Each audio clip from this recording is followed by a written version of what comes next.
করে চলেছে। অতীতম এ ধরনের নীতি অবলম্বন করা হয়েছিল, কিন্তু সফল হয় নাই।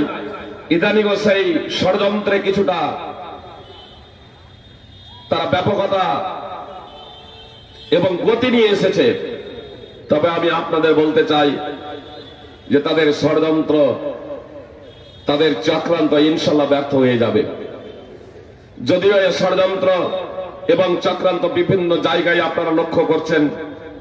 এতদিন ভারতবর্ষের অন্যান্য রাজ্যে হচ্ছিল, আমাদের পশ্চিম বাংলাতেও গতকালকেই রেজাউল করিম বলে আপনার নদিয়ায় ট্রেনে কিছু অমুসলিম তার উপরে জুলম নির্যাতন করে, গালমন্দ করে, বাংলাদেশি বলে তাকে মারধর শুরু করে। আসলে এটা হচ্ছে তাদের চক্রান্ত, ষড়যন্ত্র। সুপ্রিয় ভাই এবং বোন, জেনে রাখবেন, মহান আল্লাহ তাআলা ছাড় দেন, অবকাশ দেন, তাহলে ছেড়ে দেন না। ধৈর্য ধরুন, ষড়যন্ত্রে এবং চক্রান্তে পা দিবেন না। কারো ষড়যন্ত্রে এবং চক্রান্তে, কারো উস্কানিমূলক বক্তব্যে প্ররোচিত হয়ে আবেগে কোনো কিছু করবেন না। ধৈর্য ধরুন। মহান আল্লাহ তাআলা সার্বভৌম ক্ষমতার অধিকারী।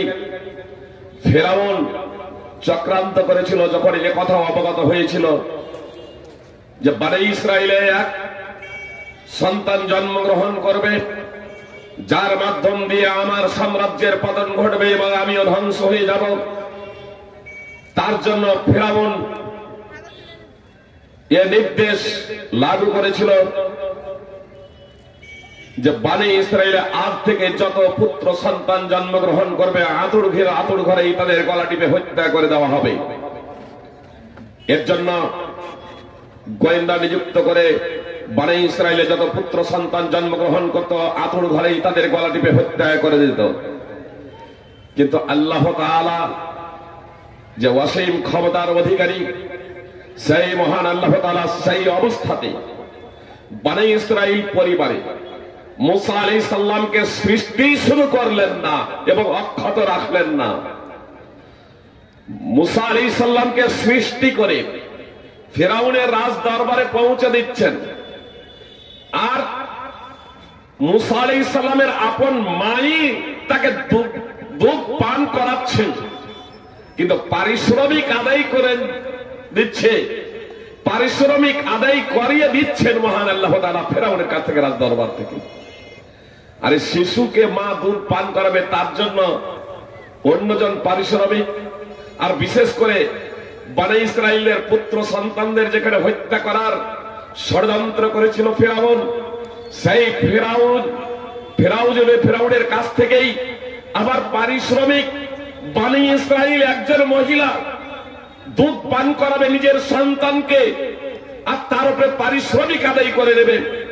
এটা আমার আপনার সাধারণ বিবেক বুদ্ধিতে হয়তো বুঝে নাও আসতে পারে, কিন্তু যে মহান আল্লাহ তাআলা অসীম ক্ষমতার অধিকারী, নিখিল জগতের নিয়ন্তা, সার্বভৌম ক্ষমতার অধিকারী, তার জন্য এগুলো কোনো ব্যাপারই না। সুপ্রিয় ভাই বোন, সুতরাং আল্লাহ তাআলা মুসা আলাইহিস সালাম নিজের মায়ের দুধ পান করছেন, বনী ইসরাইল বংশে জন্মগ্রহণ করলেন মুসা আলাইহিস সালাম।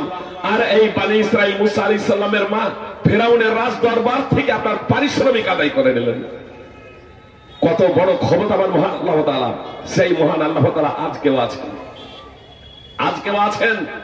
যে মহান আল্লাহ তাআলা ইউসুফ আলাইহিস সালামকে যখন তার সৎ ভাইরা ষড়যন্ত্র করে পৃথিবী থেকে মুছে দিতে চেয়েছিল, নির্জন কূপে নিক্ষেপ করেছিল, মহান আল্লাহ তাআলা নির্জন কূপ থেকে মিশরের অর্থমন্ত্রী বানিয়ে দিয়েছিলেন ইউসুফ আলাইহিস সালামকে। সেই ইউসুফ আলাইহিস সালাম নির্জন কূপ থেকে অর্থমন্ত্রী পদে আসীন হচ্ছেন। সেই মহান আল্লাহ তাআলা আজকে আছেন। সুপ্রিয় ভাই, এবং বোন, ধৈর্য ধরুন, প্রকৃত মুসলমান হয়ে যান, প্রকৃত মুসলিম হয়ে যান, আশ্চর্য যাবেন, আশ্চর্য যাবেন। কয়েকদিনের মধ্যে, প্রায় এক সপ্তাহের মধ্যে আমেরিকাতে তিনবার বিমান দুর্ঘটনা। এর আগে আপনারা শুনলেন, দেখেছেন পত্র পত্রিকার মাধ্যমে লস অ্যাঞ্জেলেসে প্রথমেই 10 থেকে 12 দিন দাউ দাউ করে আগুন জ্বলেছে, ঘর বাড়ি দালান কোঠা সব পুড়ে ছারখার, কোটি কোটি বিলিয়ন ডলার ক্ষতি হয়েছে, অনেক মানুষ নিহত হয়েছে। তারপরে আগুন নিভার কয়েকদিন পরে দ্বিতীয়বার আবার আগুন চলে যায়। আর এই বিগত এক সপ্তাহের মধ্যে তিনবার বিমান দুর্ঘটনা। আমেরিকার উড়োজাহাজের সাথে আমেরিকার হেলিকপ্টার, সেনার হেলিকপ্টার, দুইটা সংঘর্ষ বেঁধে সমস্ত যাত্রী শেষ। সব ওই হেলিকপ্টারে যে সেনা ছিল, উড়োজাহাজে যতগুলো যাত্রী ছিল, পাইলট সহ সকলে আপনার মৃত্যুর মুখে পতিত হয়েছে। সেই ঘটনার 2 দিন রেস কাটতে না কাটতেই আবার বিমান দুর্ঘটনা আমেরিকা। সেই ঘটনার রেস কাটতে না কাটতেই আপনার গতকালকে আবার একটি বিমানে আমেরিকার আগুন ধরে গিয়েছে। বিমানের ডানায় অবশ্য, বিমানে এখানে অবশ্য ক্ষয়ক্ষতির উল্লেখ করা হয়নি, এই পরবর্তীর বিমানে। আমার বলার লক্ষ্য এবং উদ্দেশ্য হল, সুপ্রিয় ভাই এবং বোন, ধৈর্য ধরুন। যে মহাকুম্ভ থেকে 42,000 মসজিদকে মন্দিরে রূপান্তরিত করার টার্গেট বানানো হচ্ছিল, সেই মহাকুম্ভের আপনার গীতা আখড়ায় আগুন লেগে গিয়ে 260 খানা তাবু পুড়ে ছারখার, কোটি কোটি সম্পদ আপনার নষ্ট হয়ে গেছে। আমি লাইভ দেখছিলাম আনন্দবাজার মোবাইলে, আপনার ওই ঘটনা দেওয়ার কিছুক্ষণ পরেই দেখছি আমার বাবুরা টেনে নিয়েছে, আবার টেনে নিয়েছেন। মানে ক্ষয়ক্ষতি তারা দেখাতে চাচ্ছেন না। জি, আপনার অবশ্যই একটু ইদানিং ইঙ্গিত দিচ্ছেন যে আগুন লেগে গেল, তারপর ভাগদৌড়, আর তারপর আবার এয়ার বেলুন বাস্ট। জি, আবার কালকে এয়ার বেলুন বাস্ট হয়ে গেছে। তার আগে আপনার ভাগদৌড় একটা দেখানো হচ্ছে, তবুও সম্পূর্ণ আপনার মৃত্যুকে দেখানো হচ্ছে না। একজন সাংসদ বলছিলেন যে 15,000 গায়েব, এখনো তাদের লাশ পাওয়া যাচ্ছে না। আর অনেক মানুষ, কত মানুষ যে মারা গেছে তার ইয়ত্তা নেই। সুপ্রিয় ভাই বোন, ভাগদৌড়ের মাধ্যমে যারা শপথ নিয়েছিল 42,000 মসজিদকে মন্দিরে রূপান্তরিত করবে, তারাই আবার দেখছি মসজিদে গিয়ে আশ্রয়, মসজিদকে মন্দির বানানোর চক্রান্ত যারা করলো, তারাই দেখছি মসজিদে গিয়ে আশ্রয়। আলহামদুলিল্লাহ, ওলামায়ে কেরাম তারা মসজিদের দরজা খুলে দিয়েছেন আমার মুসলিম ভাইদের জন্য। জি, এটা ভয়ে এমনটি না, এটা ভয়ে এমনটি না, আসলে এটাই ইসলামের আদর্শ। আমরা ইসলামকে আজকে ভুলে গিয়েছি। সুপ্রিয় ভাই বোন, একটি এই প্রেক্ষাপটে ঘটনা বলি, তাহলে আপনাদের সুবিধা হবে। মুজাহিদ, বিখ্যাত তাবেঈ আব্দুল্লাহ বিন আমর বিন আস রাদিয়াল্লাহু তাআলা আনহুর নিকটে একদা ছিলেন। তার গোলাম আব্দুল্লাহ বিন আমর বিন আস রাদিয়াল্লাহু তাআলা আনহুর গোলাম ছাগলের চামড়া ছাড়াচ্ছিলেন। তখন আব্দুল্লাহ বিন আমর বিন আস রাদিয়াল্লাহু তাআলা আনহু তার গোলামকে বললেন, হে বালক, ইদা ফারাগতা, যখন তুমি অবসর হবে, ফাদ্দা বিজারিনাল ইহুদি, তখন সর্বপ্রথম আমাদের প্রতিবেশী ইহুদিকে মাংস দেবে। আব্দুল্লাহ বিন আমর বিন আস, বিখ্যাত সাহাবী, তিনি বলছেন যে যখন মাংস করা হয়ে যাবে তার গোলামকে, যে যখন মাংস কমপ্লিট হয়ে যাবে, তখন আমাদের প্রতিবেশী প্রথমত ইহুদিকে মাংস দেবে। মুজাহিদ বলছেন যে একটা লোক তখন আব্দুল্লাহ বিন আমর বিন আসকে বলছে, আসলাহাকাল্লাহ, আপনি এখনো ইহুদিকে নিয়ে পড়ে আছেন, আল্লাহ আপনার সংস্কার এবং সংশোধন করুন। মানে এজন্যই বলছে যে ইহুদিরা অত্যন্ত জালেম এবং অত্যাচারী, মিথ্যাবাদী, প্রতারক, ধোঁকাবাজ, ঠক। এটা আজকে না, ফিলিস্তিনে যা দেখছেন, ফিলিস্তিন, লেবানন, সিরিয়া, বিভিন্ন জায়গায় যে জুলুম অত্যাচার করে চলেছে, এটা আজকের নতুন না। পবিত্র কোরআন অধ্যয়ন করবেন, অনেক নবীকে পর্যন্ত তারা হত্যা করতে দ্বিধাবোধ করেনি। অনেক নবীকে তারা হত্যা করেছে। মুহাম্মদ সাল্লাল্লাহু আলাইহি সাল্লামের জীবদ্দশাতেও ইহুদিরা অনেক ষড়যন্ত্র করেছিল, নানাভাবে মুহাম্মদ সাল্লাল্লাহু আলাইহি সাল্লামকে কষ্ট দেওয়ার প্রচেষ্টা করেছিল। আব্দুল্লাহ ইবনে সালাম ইহুদিদের একজন ধর্মীয় পণ্ডিত ছিলেন। ইহুদিদের সকলেই অবশ্য এই ঠক আর প্রতারক ধোঁকাবাজ এমনটি না, তাদের মধ্যেও কিছু ভালো আছে সুপ্রিয় ভাই বোন। তো আব্দুল্লাহ ইবনে সালাম ইহুদিদের একজন বিখ্যাত ধর্মীয় পণ্ডিত ছিলেন। আব্দুল্লাহ ইবনে সালাম মুহাম্মদ সাল্লাল্লাহু আলাইহি সাল্লাম প্রসঙ্গে যখন অবগত হলেন, দেখলেন আর দেখার পরেই চিড়ে গেলেন। আসলে মুহাম্মদ সাল্লাল্লাহু আলাইহি সাল্লামের ভবিষ্যৎবাণী যে মুহাম্মদ সাল্লাল্লাহু আলাইহি সাল্লাম সর্বশেষ রাসূল হিসেবে আগমন করবেন, এই ভবিষ্যৎবাণী বাইবেলের ওল্ড টেস্টামেন্ট এবং নিউ টেস্টামেন্টে রয়েছে, তাওরাত এবং ইনজিলে রয়েছে। আর ইনজিলের একটি ইনজিল হলো বারনাবাস, যা ঈসা আলাইহিস সালামের শিষ্য 12 জন শিষ্যের মধ্যে একজনের নাম হলো বারনাবাস। এই বারনাবাসের নামে একখানা ইনজিল আছে, তার লেখাই যে ইনজিলে বারনাবাস। তো এই ইনজিলে বারনাবাস যেমন ইনজিলে মথি, তো মথির সংকলন, অনুরূপভাবে ইনজিলে বারনাবাস বারনাবাসের সংকলন। তো বারনাবাসটাকে পরবর্তীতে আপনার খ্রিস্টানেরা এই বলে ওটাকে প্রত্যাখ্যাত করে দিয়েছে যে এটা মুসলমানেরা লিখে দিয়েছে। তার কারণ তাতে স্পষ্টভাবে মুহাম্মদ সাল্লাল্লাহু আলাইহি সাল্লামের নাম সহ পূর্ণ বিবরণ রয়েছে, নাম সহ। অবশ্য বর্তমানে যে তাওরাত এবং ইনজিল তারা মানে চারখানা ইনজিল, আর তাওরাত ইহুদিরা, তো এই তাওরাত এবং ইনজিলেও আপনার মুহাম্মদ সাল্লাল্লাহু আলাইহি সাল্লামের ডাইরেক্ট নাম তো নেই, তবে তার গুণাবলী এবং বৈশিষ্ট্য মুহাম্মদ সাল্লাল্লাহু আলাইহি সাল্লামের বর্ণিত আছে, যা একমাত্র মুহাম্মদ সাল্লাল্লাহু আলাইহি সাল্লাম ছাড়া পৃথিবীর অন্য কোন ব্যক্তির উপরে সেই বৈশিষ্ট্যগুলো ফিট হবে না, ফিট হয় না। এত দ্বারা অনেকেই বুঝে যায়। সুতরাং আব্দুল্লাহ ইবনে সালাম মুহাম্মদ সাল্লাল্লাহু আলাইহি সাল্লামের জীবদ্দশাতেই ইহুদিদের একজন বড় ধর্মীয় পণ্ডিত ছিলেন। আব্দুল্লাহ ইবনে সালাম মুহাম্মদ সাল্লাল্লাহু আলাইহি সাল্লামকে দেখা মাত্রই চিনতে পারলেন যে ইনি হচ্ছেন সর্বশেষ রাসূল। তিনি কালেমায়ে শাহাদাত পড়ে মুসলমান হয়ে গেলেন। তারপর মুহাম্মদ সাল্লাল্লাহু আলাইহি সাল্লামকে বললেন, হে আল্লাহর রাসূল, আপনি আমাকে একটা ঘরে ভরে দিন। আমার কথা যদি ইহুদিরা এখনই জেনে নেয় যে আমি মুসলমান হয়ে গেছি, তাহলে আমাকে তারা গালমন্দ করবে, আমার ব্যাপারে তারা নানা ধরনের প্রতারণা করবে, বিভ্রান্তি ছড়াবে। তো আমি কেমন, আমার চরিত্রটা কি, আমার বৈশিষ্ট্য কি, এটা যদি আপনি জানবো ইচ্ছা করেন, তাহলে আল্লাহ রাসূল সাল্লাল্লাহু আলাইহি ওয়াসাল্লাম আমাকে একটা ঘরে ভরে দেন, আর ইহুদিদেরকে আপনি জিজ্ঞেস করুন যে আমি কেমন। মুহাম্মদ সাল্লাল্লাহু আলাইহি ওয়াসাল্লাম আব্দুল্লাহ ইবনে সালামকে একটা ঘরে ভরে দিলেন। তারপরে ইহুদিদেরকে জিজ্ঞেস করলেন, অনেক ইহুদি হয়েছে, তাদেরকে জিজ্ঞেস করলেন, আচ্ছা তোমাদের মাঝে আব্দুল্লাহ ইবনে সালাম এই লোকটা কেমন?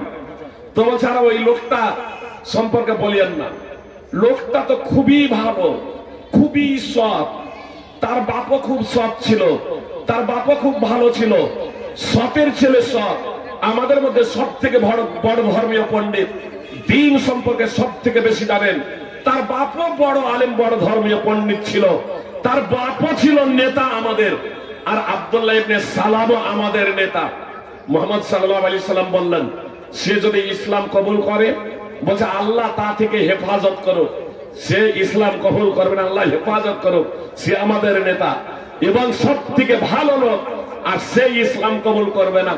ইহেন সময়ে আব্দুল্লাহ ইবনে সালাম ঘর থেকে বের হয়ে আসছেন, এ কথা বলতে বলতে আশহাদু আল্লা ইলাহা ইল্লাল্লাহু ওয়া আশহাদু আন্না মুহাম্মাদান আবদুহু ওয়া রাসূলুহু।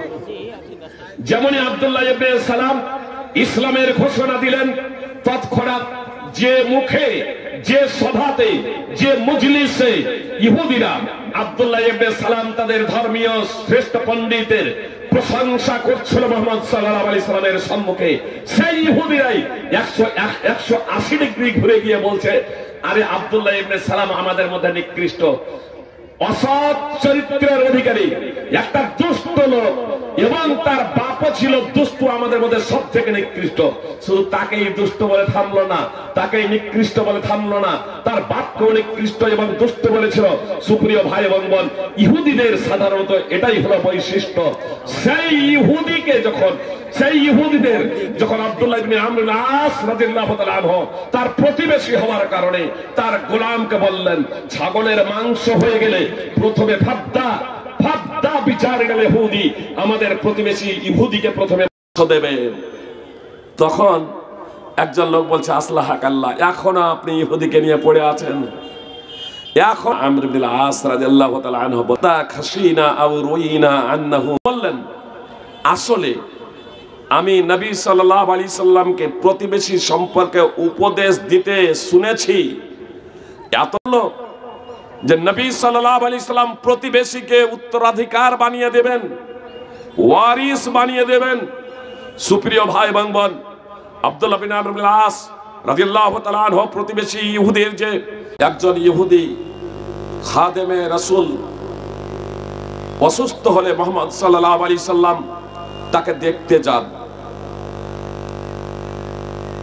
রাসূল সাল্লাল্লাহু আলাইহি সাল্লাম ওই ইহুদিকে দেখতে গিয়ে ইসলামের দাওয়াত দিলেন। অসুস্থ ব্যক্তিকে দেখতে গিয়ে, অসুস্থ ছেলেকে দেখতে গিয়ে ইসলামের দাওয়াত দিচ্ছেন, আল্লাহ তাআলার দিকে আহ্বান জানাচ্ছেন। তার পাশেই তার পিতাও বসে আছে, সেই ছেলেটির পিতাও তার মাথার নিকটেই বসে আছে। মুহাম্মদ সাল্লাম যখন শয্যায় শায়িত, ওই ইহুদি ছেলেটিকে যখন দাওয়াত যখন দিচ্ছেন, ইসলামের আল্লাহর দিকে যখন আহ্বান করছেন, তখন ছেলেটি তার পিতার দিকে তাকাচ্ছে। তার পিতা ইহুদি, তার পিতার দিকে তাকাচ্ছে। তার পিতা বলছে, আতি আবুল কাসিম। মুহাম্মদ সাল্লাল্লাহু আলাইহি সাল্লামের উপাধি হলো আবুল কাসিম। মুশরিক অসুস্থ হলে তাকে দেখতে যাওয়ার অনুচ্ছেদ। সুপ্রিয় ভাই এবং বোন, সে ছিল ইহুদি, কিন্তু এখানে মুশরিক বলেন, অর্থাৎ সে ইহুদি। এই দুনিয়াতেও আপনি মাথা উঁচু করে চলতে পারবেন, আর আখিরাতেও সফল হবেন এবং বিজয়ী হবেন। সুপ্রিয় ভাই এবং বোন, সুতরাং আপনার মহাকুম্ভ থেকে সূর্যকে বগলে চেপে ধরে নিত, জি, সূর্যকে বগলে চেপে ধরে নিত, পাহাড়কে উঠিয়ে নিত, তারা উঠতে পারত। অথচ 500 আর 1000 বছর আগে মসজিদে আমরাই হব সর্বের সেরা। আপনার স্পষ্ট ভাবে বলি, রাম মন্দির। সুপ্রিয় ভাই বোন, বরং আমি তো বলবো, শত্রুকেও আপনি মিত্র বানিয়ে নিন, শত্রুকেও আপনি বন্ধু বানিয়ে নিন। আসুন, শুধু কারণে তাকে নির্মম ভাবে হত্যা করা হয়েছে, চোখ উপড়ে নেওয়া হয়েছে, হত্যা করা হয়েছে, চোখকে উপড়ে নেওয়া হয়েছে। আমি আপাতত বলি, যে হিন্দু রাষ্ট্র কায়েম করতে চাচ্ছে কিছু ভাই, সেই আহ্বান জানানো হয় নাই, উদ্বোধনী অনুষ্ঠানে আহ্বান জানানো হয় নাই। কেন জানেন?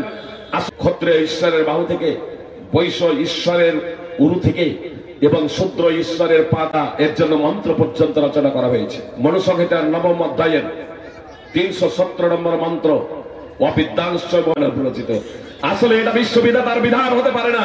আরে বিশ্ববিধাতার বিধান তো হলো একটাই, ইহুদি এবং খ্রিস্টানদের দাবি খণ্ডন করত। আল্লাহ আয়াত অবতীর্ণ করেছেন, মা কানা ইব্রাহিম ইয়াহুদিয়্যা ওয়ালা নাসরানিয়্যা ওয়ালাকিন কানা হানিফাম মুসলিমা ওয়া মা কানা মিনাল মুশরিকিন। ইব্রাহিম আলাইহিস সালাম ইহুদি ছিল না, ইব্রাহিম আলাইহিস সালাম খ্রিস্টান ছিল না, সে একনিষ্ঠ মুসলিম ছিল, সে মুশরিকদের অন্তর্ভুক্ত ছিল না। সূরা আলে ইমরান 3 নম্বর সূরার 67 নম্বর আয়াত। এ দ্বারা স্পষ্ট হয়ে গেল যে পৃথিবীর সিংহভাগ মানুষ যাকে রাসূল বলে আখ্যায়িত করেন, সেই ইব্রাহিম আলাইহিস সালাম তিনি ইহুদি ছিলেন না, তিনি খ্রিস্টান ছিলেন না, তিনি মুশরিকদের অন্তর্ভুক্ত ছিলেন না, অর্থাৎ তিনি অমুসলিম ছিলেন না, তিনি ছিলেন একনিষ্ঠ মুসলিম। এক কথায় পৃথিবীতে যত নবী রাসূল এসেছিলেন সকলেই মুসলিম ছিলেন, মুসলমান ছিলেন। সুপ্রিয় ভাই এবং বোন, আরবি শব্দ হলো মুসলিম, ফার্সি শব্দ হলো মুসলমান, আর উর্দু শব্দ হলো মুসলমান। এটা সত্তাগত নাম নয়, এটা গুণগত নাম, বৈশিষ্ট্যগত নাম। আমরা মুসলিম ঘরে জন্মগ্রহণ করেছি, আজীবন মুসলমান থাকবো। আমার আকীদা বিশ্বাস যাই হোক না কেন, আমার কৃষ্টি কালচার যাই হোক না কেন, আমার আচার ব্যবহার যাই হোক না কেন, এটা মূলত ইসলামী আকীদা না, এটা ইসলাম না। সুপ্রিয় ভাই এবং বোন, আজকে আমরা এই ইসলামী আকীদা সম্পর্কে তথা ইসলাম সম্পর্কে অজ্ঞতার কারণে আমরা অনইসলামিক আকীদা পোষণ করে বসেছি। মুসলিম ঘরে জন্মেছি, আজীবন মুসলমান। আকীদার কোনো আমাদের বালাই নাই, আকীদার কোনো ধারধারি না। এজন্য আপনাদেরকে বলবো, অবশ্যই ইসলাম কি এটা জানুন, ইসলাম কি এটা বুঝুন সুপ্রিয় ভাই এবং বোন, এবং সাথে সাথে তা বাস্তবায়ন করুন। আল্লাহ তাআলা বলেন, ওয়াল মুমিনুনা ওয়াল মুমিনাতু বা'দুহুম আউলিয়াউ বা'দ ইয়ামুরুনা বিল মা'রুফ ওয়া ইয়ানহাউনা আনিল মুনকার। প্রশ্ন লেখার প্রয়োজন নেই, শেখ সাহেব আছেন, বুঝতে পেরেছেন? আর যদি প্রশ্নের জবাব দিতে হয় তাহলে এখনই আমাকে এখানে বক্তব্য স্টপ করতে হবে। কি বলছেন? প্রশ্নের জবাব দিতে হলে বক্তব্য রাখা যাবে না, আর বক্তব্য দিলে প্রশ্নের জবাব দেওয়া যাবে না। তার কারণ টোটাল আমি 1 ঘন্টা রাখবো। আমার পরে পরেই যে সমস্ত আমার মেয়েরা ফারিগা হচ্ছেন, সম্ভবত তাই ফারিগা হচ্ছেন, আলেমা হচ্ছেন, তাদেরকে সনদ প্রদান করা হবে। জি, তাদেরকে সনদ প্রদান করা হবে আমার বক্তব্যের পরে পরে। জি, তো এজন্য আমিও বিলম্ব করতে চাচ্ছি না। আর আমিও আজকের প্রোগ্রামে আসলে ছুটিই চেয়েছিলাম, তার কারণ আমাকে আজকেই আবার প্রায় 300 কিলোমিটার যেতে হবে। আর 300 কিলোমিটার গিয়ে আজকে তো এলাম ধুলিয়ান থেকে, 300 কিলোমিটার গিয়ে আবার কালকেই আজিমগঞ্জে পৌঁছাতে হবে 7টার মধ্যে রাত্রি, আবার 300 কিলোমিটার ব্যাক। বুঝতে পেরেছেন? তো এজন্য এত লম্বা সফর, নেপালে প্রোগ্রাম আছে 7 তারিখে, মনে হয় যে সেটা ছুটেই নিতে হবে। এমার্জেন্সি কারণে 300 কিলোমিটার সফরে যেতে হচ্ছে। আসলে নিজের ছেলে সেখানে রয়েছে, ছেলে দর কমপ্লিট করলো, বিদায় এই অনুষ্ঠানের সাথে ছেলেরও সনদ প্রদান আছে, অন্যথায় আমি আগামী কালকে যেতাম। তো যাই হোক, সুপ্রিয় ভাই বোন, আমি কি বলছিলাম আপনাদের, যে সমস্ত ভাইরা এখনো বিভিন্ন জায়গায় বসে আছেন তাদেরকে বলবো যে আপনারা আসুন, আসুন বক্তব্য শুনুন। আমি আপনাদের সম্মুখে যে আয়াত, যে আল্লাহ তাআলা বলেন, ওয়াল মুমিনুনা ওয়াল মুমিনাতু বা'দুহুম আউলিয়াউ বা'দ ইয়ামুরুনা বিল মা'রুফি ওয়া ইয়ানহাউনা আনিল মুনকার ওয়া ইয়াকিমুনাস সালাতা ওয়া ইউতুনাস যাকাত ওয়া ইউতিউনা আল্লাহা ওয়া রাসূলাহু উলাইকা সায়ারহামুহুমুল্লাহ ইন্নাল্লাহা আসিজুন হাকীম। সূরা তাওবা 9 নম্বর সূরার 71 নম্বর আয়াত। আল্লাহ তাআলা বলেন, মুমিন পুরুষ ও মুমিন নারী একে অপরের বন্ধু। অর্থাৎ মুমিন পুরুষরা, ইমানদার পুরুষরা, মুসলমান পুরুষরা একে অপরের সহযোগী, একে অপরের বন্ধু। আর মেয়েরা একে অপরের সহযোগী, একে অপরের সহেলি, একে অপরের বান্ধবী।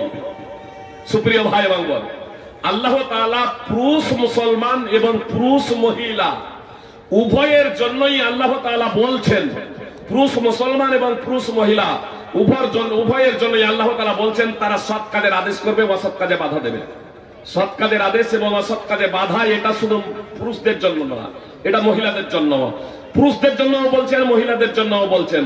ওয়া ইয়াকিমুনাস সালাতা ওয়া ইউতুনাস যাকাত, সালাত কায়েম করবে, নামাজ আদায় করবে এবং যাকাত দেবে।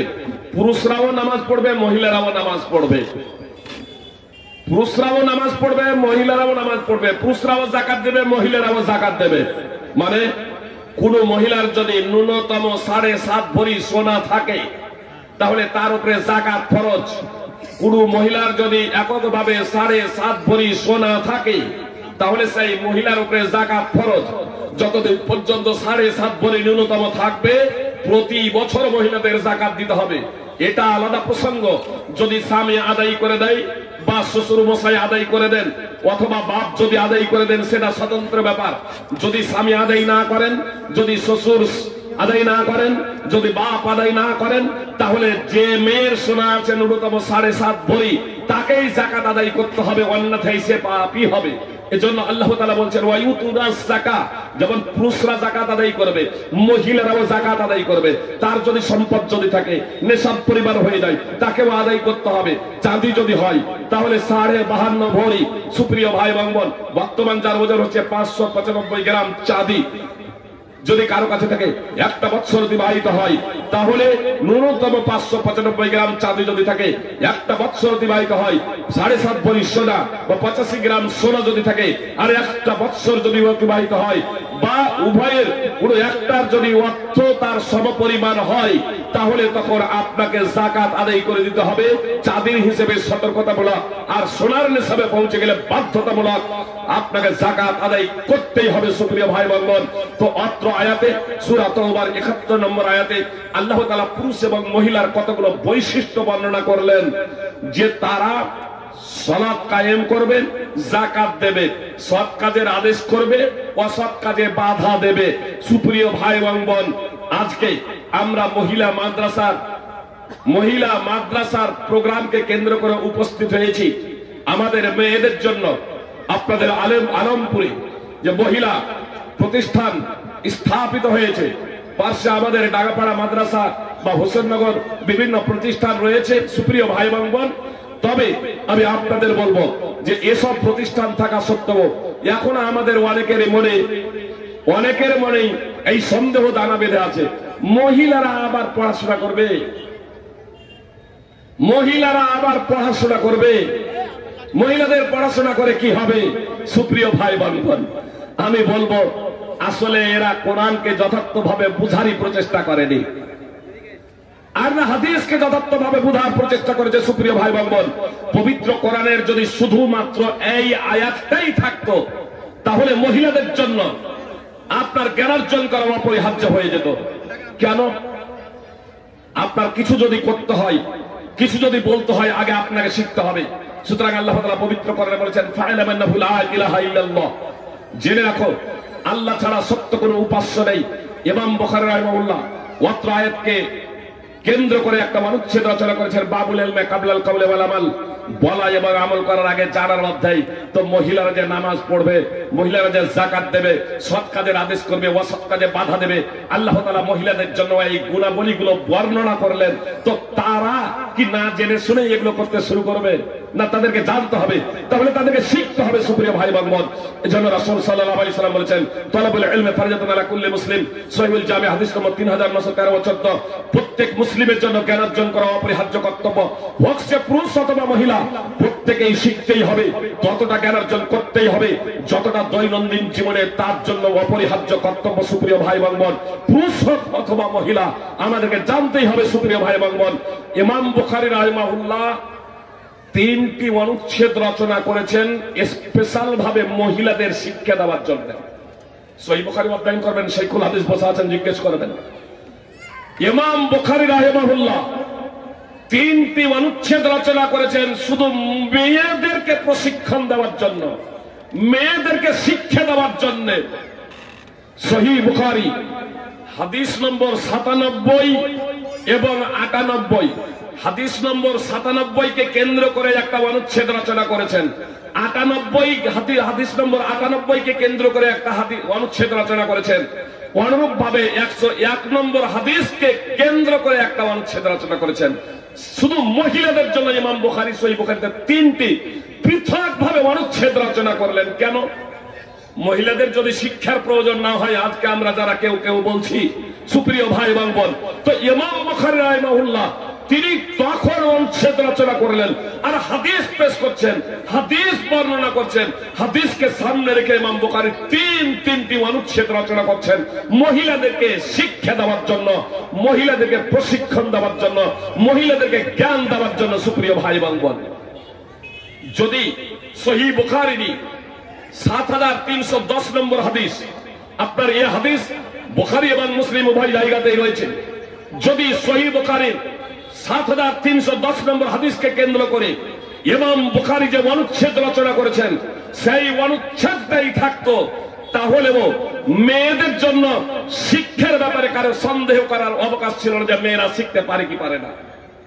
তার কারণ 7310 নম্বর হাদিসকে কেন্দ্র করে ইমাম বুখারী রাহিমাহুল্লাহ একটি অনুচ্ছেদ রচনা করেছেন যে আল্লাহর রাসূল সাল্লাল্লাহু আলাইহি সাল্লাম তার উম্মতের পুরুষ এবং মহিলাকে শিক্ষা দিয়েছেন আল্লাহ যা তাকে শিক্ষা দিয়েছিলেন, কোন মতামত ও দৃষ্টান্ত উপস্থাপন ছাড়াই পুরুষ এবং মহিলাকে শিক্ষা দিয়েছেন আল্লাহ যা মুহাম্মদ সাল্লাল্লাহু আলাইহি সাল্লামকে শিক্ষা দিয়েছিলেন, কোন দৃষ্টান্ত মতামত উপস্থাপন ছাড়াই।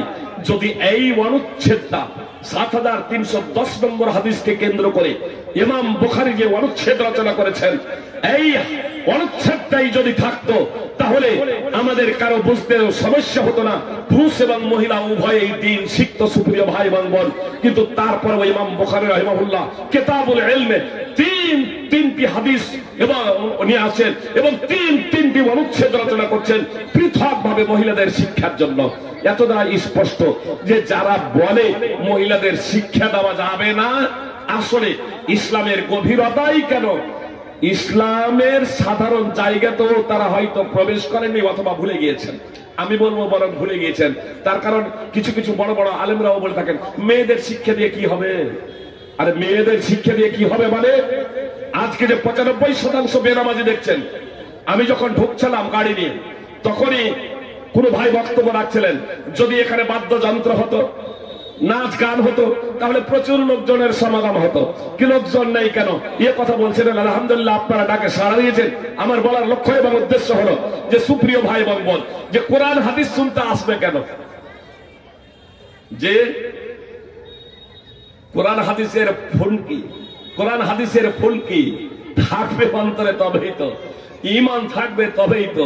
আমার মায়েরা যদি শিক্ষিতা যদি হতেন, আমার মায়েরা যদি শিক্ষিতা যদি হতেন, তাহলে ছেলেদেরকে সেইভাবে গড়ে তুলতেন। তো মাই তো ইসলাম সম্পর্কে অনভিজ্ঞ, যখন মা ইসলাম সম্পর্কে অনভিজ্ঞ, তখন ছেলেরা তো অনভিজ্ঞ হবেই। তারা গান বাজনা নিয়ে তো তারা পড়ে থাকবে, এটাই স্বাভাবিক। সুপ্রিয় ভাই বোন, সমাজকে যদি পরিবর্তন করতে হয়, সমাজকে যদি পরিবর্তন করতে হয়, তাহলে প্রথমত মায়েদের শিক্ষা দিতেই হবে। সুপ্রিয় ভাই বোন, এজন্য হাফেজ ইব্রাহিম বিখ্যাত কবি তিনি বলেছেন, আল উম্মু মাদ্রাসাতুন ইযা আদাত্তাহা, মা হলো একটা পাঠশালা, মা হলো একটা বিদ্যালয়, যদি তুমি মাকে প্রস্তুত করো। মা হলো একটা পাঠশালা, মা হলো একটা বিদ্যালয়, যদি তুমি মাকে প্রস্তুত করো। ইযা আদাত্তা তাইয়্যিবান, ইযা আদাত্তা শাবান তাইয়্যিবাল আরাকি, আল উম্মু মাদ্রাসাতুন ইযা আদাত্তাহা আদাত্তা শাবান তাইয়্যিবাল আরাকি। মা হলো একটা পাঠশালা, বিদ্যালয়, যদি তুমি মাকে গড়ে তোলো, মাকে যদি বিদ্যালয় হিসেবে তুমি যদি প্রস্তুত করো, তাকে যদি সুশিক্ষা দাও, মহিলাদের যদি সুশিক্ষা দাও, মহিলাদের যদি কোরআন এবং সুন্নাহর আলোকে প্রশিক্ষণ দিয়ে যদি তুমি তাদেরকে প্রস্তুত করতে পারো, তাহলে তুমি একটা উত্তম জাতি উপহার দিবে, তাহলে তুমি একটা উত্তম জাতি উপহার দেবে। সুপ্রিয় ভাই এবং বোন, আপনি দেখুন সাহাবায়ে কেরাম রাদিয়াল্লাহু তাআলা আনহুদের পরবর্তী প্রজন্ম তাবেঈন, তাবেঈন, যখন আপনার ইসলাম পুরুষরাও শিখত, মহিলারাও শিখত, তারা কিভাবে আপনার তৈরি করেছিলেন সন্তান সন্ততিদের। সুপ্রিয় ভাই এবং বোন, মুহাম্মদ সাল্লাল্লাহু আলাইহি সাল্লামের জীবদ্দশাতে সুতরাং একটাও বেনামাজি ছিল না। সাহাবাদের যুগেও বেনামাজি সাধারণত নায়ের দিকেই ছিল, তাবেঈনদের যুগে নায়ের দিকেই ছিল। সুপ্রিয় ভাই এবং বোন, নামাজের মতো গুরুত্বপূর্ণ বিষয়ে জি শিথিলতা কিছু ছিল, আপনার মুনাফিক ছিল, কিন্তু মুসলমান পরিচয় দেওয়ার জন্য তারাও আপনার নামাজ পড়তো, তারাও নামাজ পড়তো। আর বর্তমানে তো 95% মুসলমান বেনামাজি। সুপ্রিয় ভাই এবং বোন, আমি আর টাইম আপনাদের বেশি নেব না,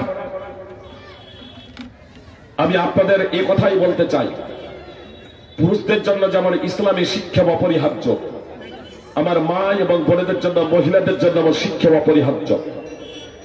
যেমন সাইকেলের দুটা চাকা, দুটো চাকাই যদি পাম্প থাকে তাহলে তো ঠিক আছে, আর যদি একটা চাকায় পাম্প যদি না থাকে সাইকেল চালানো যাবে? অনুরূপ ভাবে শুধু পুরুষকে শিক্ষা দিয়ে এ জাতিকে কখনো উন্নতির চরম শিখরে পৌঁছানো যাবে না। শুধু পুরুষকে শিক্ষা দিয়ে কখনো তাওহীদ প্রতিষ্ঠা করা সম্ভব হবে না। সুপ্রিয় ভাই এবং বোন, পুরুষ এবং মহিলা উভয়কেই শিক্ষা দিতে হবে, উভয়কেই শিক্ষা দিতে হবে। আর এরই মাধ্যমে আমাদের যে ভবিষ্যৎ প্রজন্ম তৈরি হবে, এই ভবিষ্যৎ প্রজন্মগুলো কালেমাদারি হবে, তাওহীদ পন্থী হবে, মুহাম্মদ সাল্লাল্লাহু আলাইহি সাল্লামের আদর্শে আদর্শিত হবে। এজন্য আপনাদের কাছে আমি বিনীত অনুরোধ রাখবো যে আসুন আমরা আমাদের মেয়েদেরকে অবশ্যই ইসলামী প্রতিষ্ঠানে আমরা শিখতে দেব। সুপ্রিয় ভাই এবং বোন, যতগুলো ইসলামী প্রতিষ্ঠান আমার বোনেদের জন্য আছে, আমি মনে করি এই সব প্রতিষ্ঠান এখনো যথেষ্ট নয়, এই সব প্রতিষ্ঠান যথেষ্ট নয়। আপনি যদি নিজেদের মেয়েদের মান সম্মান ইজ্জত সম্ভ্রম যদি রক্ষা করতে চান, তাহলে আপনার জেনারেল স্কুল কলেজে আপনার না দিয়ে আগে ইসলামের মৌলিক শিক্ষা দিন। সুপ্রিয় ভাই এবং বোন, আমি ডাক্তার বানাতে নিষেধ করছি না, উচ্চ শিক্ষা দিতে নিষেধ করছি না, কিন্তু যদি আপনার তাওহীদিক চেতনা যদি না থাকে, ঈমানি চেতনা যদি না থাকে, তাহলে আপনার উপস্থিতিতেই, আপনার জীবদ্দশাতেই মেয়ে যে কাণ্ড ঘটাবে, আপনি তখন বলবেন এ ধরনের মেয়ের আমি মুখ দেখতে চাই না, এটা আমার মেয়ে না। ত্যায্য পুত্রী করছি। কি কত বাবাকে দেখলাম, আজকেও ফোন করেছিলেন একজন, বলছে মেয়েকে আমি ত্যায্য পুত্রী করছি। আমি বললাম ত্যায্য পুত্রী করলে বললেই হলো, তুমি যদি নিজেকে মুসলমান বলো আর তুমি যদি নিজেকে ভারতীয় বলো তাহলে এটা সম্ভব না। জি, ভারতীয় আইনে তুমি ত্যায্য পুত্র পুত্রী করতে পারো না, আর শরীয়তে পারো না, শরীয়তের দৃষ্টিতেও পারো না। সুপ্রিয় ভাই এবং বোন, এজন্য সময় থাকতেই আমাদেরকে সুযোগের সদ্ব্যবহার করতে হবে। সুপ্রিয় ভাই এবং বোন, আসুন আমরা পবিত্র কোরআন এবং সুন্নাহ জানি এবং তা বাস্তবায়ন করি।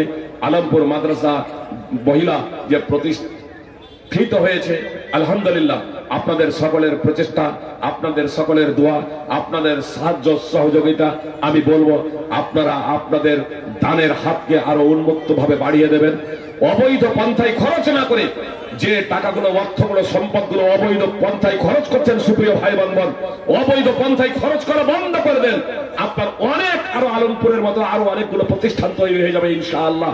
সুপ্রিয় ভাই বোন, সেই অর্থগুলো বৈধ পন্থায় খরচ করার জন্য, পরকালের পাথেয় হিসেবে আপনার খরচ করার জন্য প্রতিষ্ঠানে আপনারা দেবেন এবং পবিত্র কোরআন সুন্নাহ অনুযায়ী জীবনযাপনের জন্য নিজেদের জীবনে পরিবর্তন নিয়ে আসুন। সুপ্রিয় ভাই বোন, সকলেই নামাজি হয়ে যান, সকলে আদর্শবান মুসলমান হয়ে যান, মুহাম্মদ সাল্লাল্লাহু আলাইহি সাল্লামের আদর্শে আদর্শিত হয়ে যান।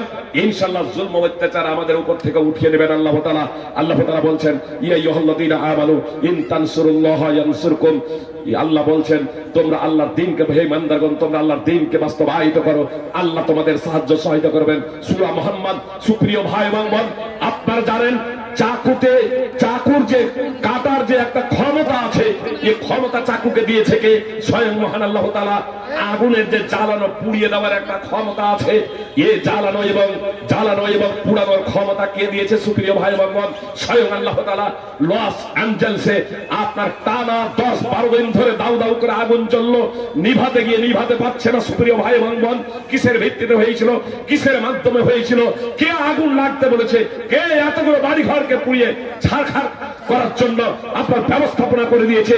সুপ্রিয় ভাই এবং বোন, আপনি কি জানেন ইব্রাহিম আলাইহিস সালামকে তো নমরুদ আপনার ইব্রাহিম আলাইহিস সালামকে, নমরুদ এবং তার কওম ইব্রাহিম আলাইহিস সালামকে আগুনে নিক্ষেপ করেছিল। আগুন কি ইব্রাহিম আলাইহিস সালামকে পুড়ে ছারখার করিয়ে দিয়েছিল? কখনো নয়। আপনার ইসমাইল আলাইহিস সালামকে কুরবানি করার জন্য পিতা ইব্রাহিম আলাইহিস সালাম সইয়ে দিয়েছেন।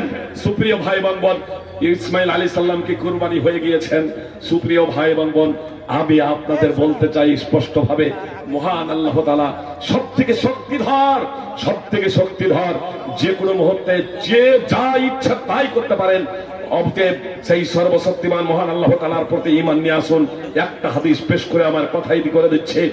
জাবের বিন আব্দুল্লাহ রাদিয়াল্লাহু তাআলা আনহু সূত্রে বর্ণিত, এক সফরে মুহাম্মদ সাল্লাল্লাহু আলাইহি সাল্লাম বাবুল গাছে নিজের তরবারিখানা ঝুলিয়ে রেখেছিলেন। গাওরাস ইবনুল হারিস একজন মুশরিক দাবা পায়ে এসে, যাতে তার পায়ের শব্দে মুহাম্মদ সাল্লাল্লাহু আলাইহি সাল্লামের চোখ খুলে না যায় এমন দাবা পায়ে এসে, বাবুল গাছে তরবারি ঝুলানো ছিল, হাতে ধরে মুহাম্মদ সাল্লাল্লাহু আলাইহি সাল্লামের মাথার উপরে এইভাবে উন্মুক্ত তরবারি, কোষমুক্ত তরবারি ধরে বলছেন, বায়ামনাউকা মিন্নি। যখন এই কথা বলে মুহাম্মদ সাল্লাল্লাহু আলাইহি সাল্লাম বসে পড়েছেন। মুহাম্মদ সাল্লাল্লাহু আলাইহি সাল্লামকে বলছে, বায়ামনাউকা মিন্নি, আমার হাত থেকে আপনাকে কে রক্ষা করবে? এই কথা শুনে মুহাম্মদ সাল্লাল্লাহু আলাইহি সাল্লামের অন্তরের অন্তঃস্থল থেকে বের হয়ে গেল, আল্লাহ আমাকে রক্ষা করবেন। ফাসাকাতা সাইফু মিন ইয়াদি, মুশরিকের হাত থেকে তরবারি পড়ে গেল। মুশরিকের হাত থেকে তরবারি পড়ে গেল। ফাসাকাতা সাইফু মিন ইয়াদি, মুশরিকের হাত থেকে তরবারি পড়ে যাচ্ছে। মুহাম্মদ সাল্লাল্লাহু আলাইহি সাল্লাম তরবারি ধরলেন। তরবারি ধরার পরে প্রশ্ন ঘুরিয়ে দিলেন, মাইয়ামনাউকা মিন্নি, আমার হাত থেকে তোমাকে কে রক্ষা করবে? আমার হাত থেকে তোমাকে কে রক্ষা করবে? সে তখন বলল, কুনকা খায়রা আখিদিন, আপনি যেভাবে তরবারি ধরে আছেন, অর্থাৎ আপনি যেভাবে তরবারি ধরে আছেন, আমাকে তো আপনি মেরে ফেলবেন। মুহাম্মদ সাল্লাল্লাহু আলাইহি সাল্লাম রাহমাতুল লিল আলামিন, দয়ার সাগর, তিনি মানুষ মারবেন? জি না। মুহাম্মদ সাল্লাল্লাহু আলাইহি সাল্লাম তাকে দাওয়াত দিলেন, আশহাদু আল্লা ইলাহা ইল্লাল্লাহ ওয়া আন্নী রাসূলুল্লাহ, তুমি কি সাক্ষ্য দিচ্ছ আল্লাহ ছাড়া সত্য কোনো উপাস্য নেই? এবং তুমি কি সাক্ষ্য দিচ্ছ আমি আল্লাহ রাসূল? সুপ্রিয় ভাই এবং মুহাম্মদ সাল্লাল্লাহু আলাইহি সাল্লামকে হত্যা করতে এসেছে ও মুসলিম যারা আছেন তারা খুব ভালোভাবে কথা শুনুন। একজন ব্যক্তি মুহাম্মদ সাল্লাল্লাহু আলাইহি সাল্লামকে হত্যা করতে এসেছে, মুহাম্মদ সাল্লাল্লাহু আলাইহি সাল্লামকে হত্যা করতে এসেছে, তাকে ও মুহাম্মদ সাল্লাল্লাহু আলাইহি সাল্লাম ইসলামের দাওয়াত দিলেন। এখন মুহাম্মদ সাল্লাল্লাহু আলাইহি সাল্লামের পূর্ণ নাগালের মধ্যে সে ব্যক্তি বলল আমি ইসলাম কবুল করব না। তরবারি এখন মুহাম্মদ সাল্লাল্লাহু আলাইহি সাল্লামের হাতে। মুহাম্মদ সাল্লাল্লাহু আলাইহি সাল্লাম সাধারণভাবে দাওয়াত দিলেন, ইসলাম পেশ করলেন। সে বলল আমি ইসলাম কবুল করব না, তবে অঙ্গীকার করছি আপনার বিরুদ্ধে লড়াই করব না। আপনার বিরুদ্ধে যারা লড়াই ঝগড়া করে, আপনার বিরুদ্ধে যারা ষড়যন্ত্র করে তাদের আমি সঙ্গ দেব না। শুধু এই কথার ভিত্তিতে যে সে লড়াই ঝগড়া চাই না, সে মারপিট চাই না, সে ফাসাদ করতে চাই না, সে শান্তি চাই, সে নিরাপত্তা চাই। মুহাম্মদ সাল্লাল্লাহু আলাইহি সাল্লাম তার এই কথার কারণে তাকে আর কোনো কথা বললেন না, তাকে ভর্ৎসনা পর্যন্ত করলেন না, গালমন্দ করলেন না, তাকে সাধারণ ভাবেই ছেড়ে দিলেন। যদিও সে বলল আমি মুসলমান হব না, আমি ইসলাম কবুল করব না, হত্যা করতে এসেছিল, তারপরে মুহাম্মদ সাল্লাল্লাহু আলাইহি সাল্লাম ইসলাম পেশ করে ছেড়ে দিলেন। কেন ছেড়ে দিলেন? বলপূর্বক কাউকে মুসলমান বানানো এটা ইসলামের পরিপন্থী। আল্লাহ বলেছেন লা ইকরাহা ফিদ্দিন, লা ইকরাহা ফিদ্দিন, ধর্মে বাধ্যবাধকতা নাই। কোন মুসলমানকে বলপূর্বক মুসলমান বানানো যাবে না। সূরা বাকারা 2 নম্বর সূরার 256 নম্বর আয়াত। সুতরাং মুহাম্মদ সাল্লাল্লাহু আলাইহি সাল্লাম তাকে তার উপরে বল প্রয়োগ করলেন না, তাকে সাধারণভাবে বললেন ইসলাম কবুল করো, সে গ্রহণ করলো না। তারপরেও মুহাম্মদ সাল্লাল্লাহু আলাইহি সাল্লাম তাকে ছেড়ে দিলেন। মুহাম্মদ সাল্লাল্লাহু আলাইহি সাল্লামকে শত্রু ভেবে হত্যা করতে এসেছিল, কিন্তু মুহাম্মদ সাল্লাল্লাহু আলাইহি সাল্লামের নিকটে উপস্থিত হয়ে মুহাম্মদ সাল্লাল্লাহু আলাইহি সাল্লামের আচরণ দেখলেন, মুহাম্মদ সাল্লাল্লাহু আলাইহি সাল্লামের ব্যবহার দেখলেন, আর ব্যবহারে এতটাই মুগ্ধ হয়ে গিয়েছিল, যখন তার জাতির কাছে মুহাম্মদ সাল্লাল্লাহু আলাইহি সাল্লামের কাছ থেকে ফিরে যাচ্ছে, তখন এই বার্তা নিয়ে যাচ্ছে, এই সন্দেশ নিয়ে যাচ্ছে, কাদ জিতুকুম মিন ইনদি খায়রিন নাস, আমি তোমাদের কাছে এসেছি পৃথিবীর শ্রেষ্ঠতম ব্যক্তির কাছ থেকে। মুহাম্মদ হয়ে গেলেন, মুহাম্মদ সাল্লাল্লাহু আলাইহি সাল্লাম হয়ে গেলেন তার নিকটে যে একটু আগেই শত্রু ভেবে হত্যা করতে এসেছিল, যে মুহাম্মদ সাল্লাল্লাহু আলাইহি সাল্লাম হলেন পৃথিবীর শ্রেষ্ঠতম ব্যক্তি। আমি পৃথিবীর শ্রেষ্ঠতম ব্যক্তির নিকট থেকে এসেছি। কাকে বলছে? তার জাতিকে বলছে, তার কওমকে বলছে, ও মুসলিমকে বলছে যে আমি এসেছি মুহাম্মদ সাল্লাল্লাহু আলাইহি সাল্লামের কাছ থেকে। মুহাম্মদ তো পৃথিবীর শ্রেষ্ঠতম ব্যক্তি। মুসনাদ আহমদ হাদিস নম্বর 14929 এবং 15190। সুপ্রিয় ভাই এবং বোন, আমরা যদি প্রকৃত অর্থেই মুহাম্মদ সাল্লাল্লাহু আলাইহি সাল্লামের আদর্শে আদর্শিত হয়ে যাই, আমরা যদি প্রকৃত মুসলমান হয়ে যাই, তাহলে ইনশাআল্লাহ আমার দৃঢ় বিশ্বাস আমরা বিজয়ী হব। দুনিয়াতেও আমরা দুনিয়াতেও সফল হব এবং আখিরাতেও বিজয়ী হব, সফল হব, সফলতা অর্জন করব, কামিয়াব করব, আল্লাহ তাআলার সন্তুষ্টি অর্জনে ধন্য হব। আল্লাহ তাআলা আমাদের প্রত্যেককে পবিত্র কোরআন এবং সুন্নাহ জেনে বুঝে সেই অনুযায়ী জীবনযাপন করার তৌফিক দান করেন, আমিন।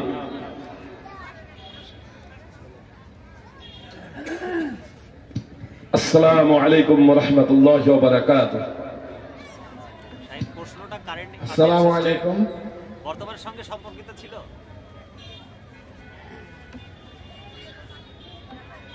ওয়াকফ বিল নিয়ে একটা সবার মধ্যে ভুল ভ্রান্তি কাজ করছে। বিষয়টা হচ্ছে, সম্মানিত শেখ, আমার প্রশ্ন, আমি জেনারেল শিক্ষিত হয়েও কি একজন দিনের দায়ী হতে পারবো? জি সুপ্রিয় ভাই বলবন, খুব ভালোভাবে শুনুন।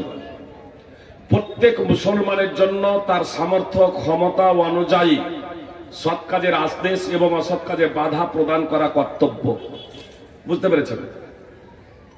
প্রত্যেক মুসলমান। আপনি মুসলমান কিসের ভিত্তিতে? আপনি তাওহীদ জানেন, আপনি নামাজি, তাহলে আপনি যে তাওহীদ জানেন তাওহীদের দাওয়াত দেবেন। আপনি নামাজি, নামাজের কথা বলবেন। ফল কথা, প্রত্যেক মুসলমানই দাওয়াতে কাজ করতে পারবে ইনশাআল্লাহ। তবে যে জায়গাতে ইদানিং কিছুটা বিরুদ্ধাচরণ করা হয়, বিশেষ করে ব্রাদার বলে, এটা এজন্যই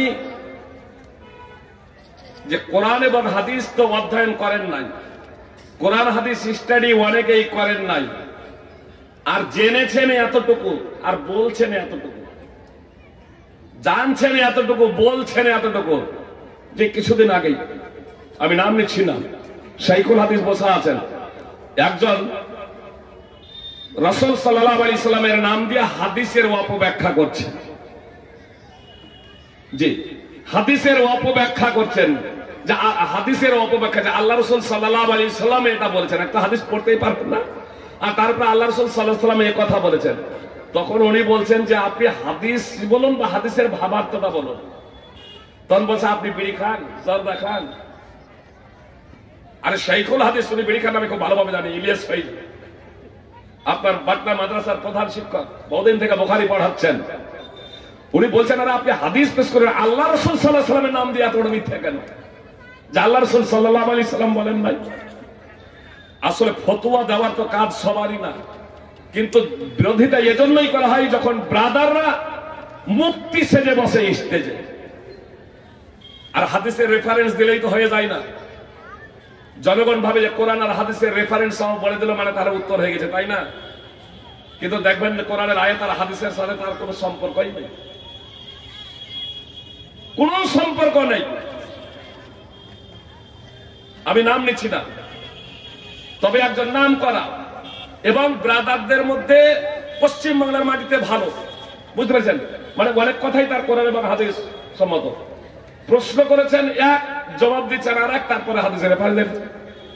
যে সূরা ফাতিহার পরে কেউ, সূরা ফাতিহার পরে কেউ যদি দোয়া পড়তে, সূরা পড়তে যদি ভুলে যায়, তার নামাজ হবে কি হবে না?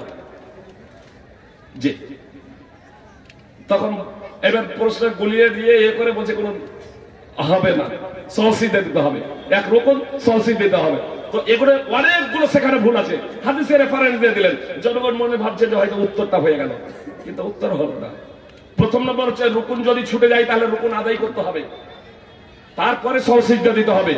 ওয়াজিব যদি ছুটে যায় তাহলে ওয়াজিবে শুধু সহসিদ্ধা দিয়েই সেটা ক্ষতিটা পূরণ হয়ে যাবে। আর যদি সুন্নাত মুস্তাহাব যদি ছুটে যায়, বুঝতে পেরেছেন, এমনকি কেউ যদি ছেড়েও যদি দেয় তাহলে তার জন্য নামাজ বাতিল হবে না, আপনার সহ সাজদাও দিতে হবে না। তো সূরা ফাতিহা পাঠ করাটা হলো ফরজ, আর সূরা ফাতিহার পরে যে সূরা পাঠ করা হয় তা হলো মুস্তাহাব।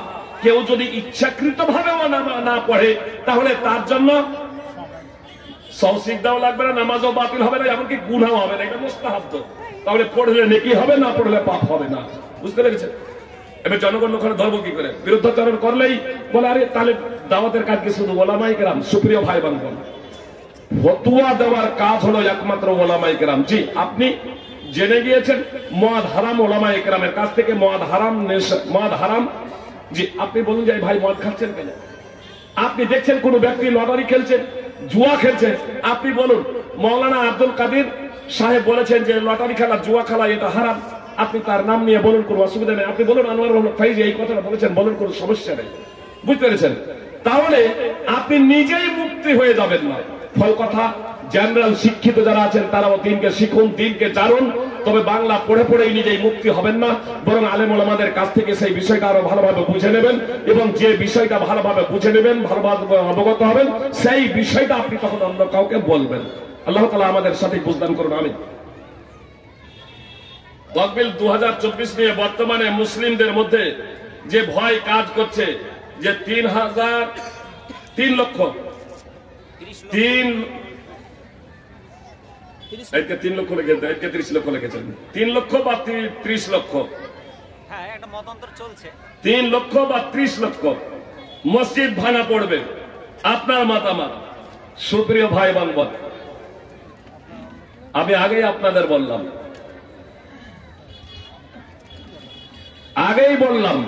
আপনি এর জন্য কি করবেন? অনেক তো সই সিগনেচার হলো, অনেক সই সিগনেচার হলো হুনাইনের যুদ্ধে, মানে মক্কা বিজয় হলো বিনা রক্তপাতে। মক্কায় যখন মুহাম্মদ সাল্লাল্লাহু আলাইহি সাল্লাম প্রবেশ করলেন 8ম হিজরিতে, বিনা রক্তপাতে মক্কা বিজয় হয়েছিল। মক্কার কাফের মুশরিকরা ভীত সন্ত্রস্ত হয়ে আপন আপন ঘরে প্রবেশ করেছিল। মুহাম্মদ সাল্লাল্লাহু আলাইহি সাল্লাম মক্কায় বিজয়ের রূপে প্রবেশ হয়ে ক্ষমার দৃষ্টান্ত স্থাপন করেছিলেন, বলেছিলেন লা তাসরিবা আলাইকুমুল ইয়াউম, আজকে তোমাদের কাউকে ভর্ৎসনা করা হচ্ছে না, কাউকে গালমন্দ করেননি, কাউকে ভর্ৎসনা করেননি, কাউকে শাস্তি দেননি, সবাইকে ক্ষমা করে দিয়েছিলেন মুহাম্মদ সাল্লাল্লাহু আলাইহি সাল্লাম। পরিণতি কি হয়েছিল? আবু হুরায়রা রাদিয়াল্লাহু তাআলা আনহু প্রত্যক্ষদর্শী, তিনি বলছেন তারা ঘর থেকে বের হচ্ছে কান্নামা নাশরু মিনাল কুবুর ফাদাখালু ফিল ইসলাম। তারা ঘর থেকে বের হচ্ছে যেন হাসরের ময়দানে কবর থেকে বের হচ্ছে, কবর থেকে উত্থিত হচ্ছে। তারপর তারা ইসলামে প্রবেশ হয়ে গেল, অর্থাৎ মুসলমান হয়ে গেল। ইমাম বাইহাকী সুনানুল কুবরা হাদিস নম্বর 18275। এ দ্বারা কি বুঝতে পারলাম? মক্কা যে বিজয় হচ্ছে, যতগুলো সৈন্য ছিল, এবার মক্কার কাফের মুশরিকরা তারাও মুসলমান হয়ে গেলেন। তাহলে মুসলিম সংখ্যা কত হলো? প্রচুর হলো না? হলো না? অনেক অনেক। তারপরে হচ্ছে হুনাইনের যুদ্ধ, তারপরে হচ্ছে হুনাইনের যুদ্ধ। সূরা তাওবার 25 এবং 26 নম্বর আয়াত অধ্যয়ন করুন সুপ্রিয় ভাই এবং বোন। সাহাবাদের অন্তরে এবার সংখ্যাধিক্যের গৌরবের অনুপ্রবেশ করেছিল। আজকে আমাদের যত সংখ্যা আমরা সব তছনছ করে দেব। যুদ্ধের প্রারম্ভেই ময়দান ছেড়ে পালাতে শুরু করলেন, পালাতে শুরু করলেন। আল্লাহ তাআলা ওহী অবতীর্ণ করলেন, সূরা তাওবায় আয়াত অবতীর্ণ করে দিলেন, তোমাদের সংখ্যাধিক্যের গৌরব কোথায় চূর্ণ বিচূর্ণ হয়ে গেল, সংখ্যাধিক্যের গৌরব কোথায় চূর্ণ বিচূর্ণ হয়ে গেল। পরিশেষে আল্লাহ তাআলা বিজয় দান করেছিলেন সুপ্রিয় ভাই এবং বোন। কিন্তু সংখ্যার ভিত্তিতে যারা গৌরব করছিলেন, সেই গৌরব চূর্ণ বিচূর্ণ হয়ে গিয়েছিল। আর আপনি তো এখানে সংখ্যা লঘু আপাতত। সুপ্রিয় ভাই এবং বোন, ইসলামকে যথার্থভাবে বুঝুন। আমি যে বিষয়টা বললাম যে আজকে 3 লক্ষ বা 30 লক্ষ মসজিদের কথা যে ভাবছেন বা বলছেন, আমি তো মনে করি রাম মন্দির বা ভারতে যত মন্দির আছে বা পৃথিবীতে যত মন্দির গির্জা আছে, আমাদেরকে সেগুলো ভাঙতে হবে না, আমরা ভাঙবো না সুপ্রিয় ভাই এবং বোন। বরং যারা মন্দির তৈরি করেছে তারাই মন্দির ভেঙে দেবে। তার কারণ যখন মুসলমানই থাকবে না, যখন মুসলমানই থাকবে না। ইসলাম হচ্ছে সার্বজনীন দিন। এর মধ্যে এমনই একটা আকর্ষণ আছে সুপ্রিয় ভাই এবং বোন, যে অমুসলিমরা ইসলাম কবুল করবে। পৃথিবীতে আজ মুসলিমদের উপরে এত জুলম নির্যাতন হওয়া সত্ত্বেও আপনার অমুসলিম মুসলমান হতেই আছেন। কোটিপতি বিলিয়ন ডলার থেকে নিয়ে শীর্ষস্থানীয় ধর্মযাজকরা, পণ্ডিতেরা, তারা কালেমায়ে শাহাদাত পাঠ করে মুসলমান হচ্ছেন। সুপ্রিয় ভাই এবং বোন, ইনশাআল্লাহ আমরা মুসলমানরা আমাদের মোকাবেলা করতে হবে আদর্শের মাধ্যমে, মুহাম্মদ সাল্লাল্লাহু আলাইহি ওয়াসাল্লামের শিক্ষার মাধ্যমে। আমরা কোরআন এবং সুন্নাহর প্রতি যদি আমলকারী হয়ে যাই, আজকে যে এগুলো তারা দাবি করছে সুপ্রিয় ভাই এবং বোন, এটা এজন্যই করছে যে আমরা মুসলমান হয়ে নাই। একটা কথা বলে আমার বক্তব্য ইতি করে দিচ্ছি, টাইম প্রায় এগিয়ে গেছে। শুধু কথা বলে যাতে শুনুন। শিখেরা মাথায় পাগড়ি পড়ে না, মুখে দাড়ি রাখে না। মাথায় পাগড়ি পড়ে, মুখে দাড়ি রাখে। আজ পর্যন্ত কোন শিখকে বলেছে দাড়ি কাটতে হবে চাকরির জন্য? আজ পর্যন্ত কোন শিখকে বলেছে মাথার পাগড়ি খুলতে হবে? বলেনি। কেন বলে না? তাহলে আপনাকে কেন বলে, আমাকে কেন বলে?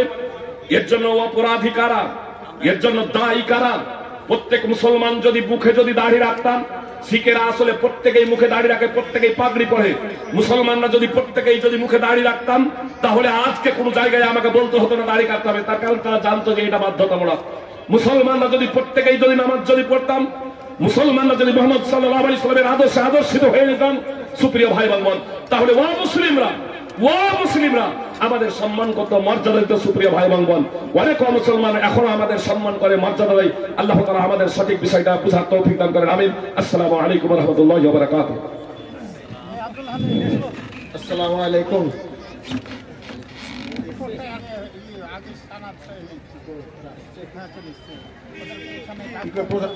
প্রধান শিক্ষক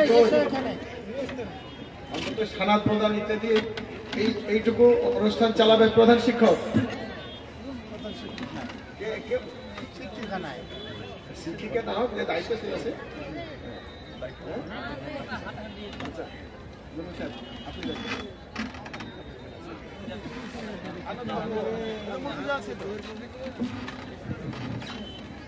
আসসালামু আলাইকুম ওয়া রাহমাতুল্লাহি ওয়া বারাকাতুহু।